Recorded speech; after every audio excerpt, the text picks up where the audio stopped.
வணக்கம்.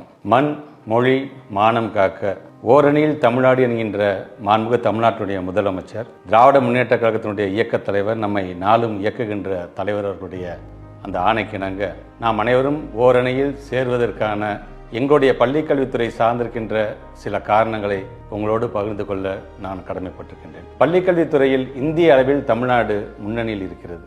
மாணவ செல்வங்களின் நலனுக்கான திராவிட மாடல் அரசின் ஒவ்வொரு திட்டங்களும் முன் உதாரணங்களாக பாஜக ஆளும் மாநிலங்கள் உட்பட அனைத்து மாநிலங்களுக்கும் அமைந்து வருகின்றன. ஆனால் சமகர சிக்ஷா எனப்படும் ஒருங்கிணைந்த பள்ளி கல்வி திட்டத்தின் கீழ் நமக்கு வழங்க வேண்டிய ரூபாய் 2152 கோடியை வழங்காமல் ஒன்றிய பாஜக அரசு புறக்கணிக்கிறது. நியாயமாக கிடைக்க வேண்டிய நிதியை கேட்டால் தேசிய கல்விக் கொள்கையை ஏற்றால்தான் அதை தருவோம் என்கிறார்கள். முழுக்க முழுக்க காவி கொள்கையாக இருப்பதை கல்வி கொள்கை என்று சொன்னால் எப்படி ஏற்போம்? பிற மாநிலங்களை காட்டிலும் இருமொழி கொள்கையால் இன்றைக்கு தமிழர்களும் தமிழ்நாடும் முன்னேற்ற பாதையில் இருக்கிறது.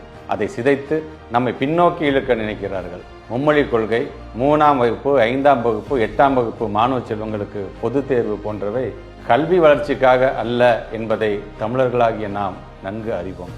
Tamil is for identity, English is for opportunity என்பதில் நாம் உறுதியாக இருக்கிறோம். அதனால்தான் நம்முடைய அடையாளமாக இருக்கக்கூடிய தமிழை வளர்ப்பதற்கான நிதியாக இருந்தாலும், நம்முடைய தொன்மையை பறைசாற்றும் கீழடி போன்ற அகழாய்வு சார்ந்ததாக இருந்தாலும் நம்மை புறக்கணிக்கிறார்கள். அதே போல இந்தி, சமஸ்கிருதத்தை திணித்து நமக்கு உலகளாவிய வாய்ப்புகளை பெற்றுத்தந்து கொண்டிருக்கும் ஆங்கிலத்தை நம்மிடமிருந்து பறிக்க துடிக்கிறார்கள். நம்மை போலவே மகாராஷ்டிரா, கர்நாடகாவிலும் மும்மொழி கொள்கைக்கு எதிர்ப்பு குரல் கிளம்பி வருகிறது. விரைவில் நாடு முழுவதும் எதிரொலிக்கும்.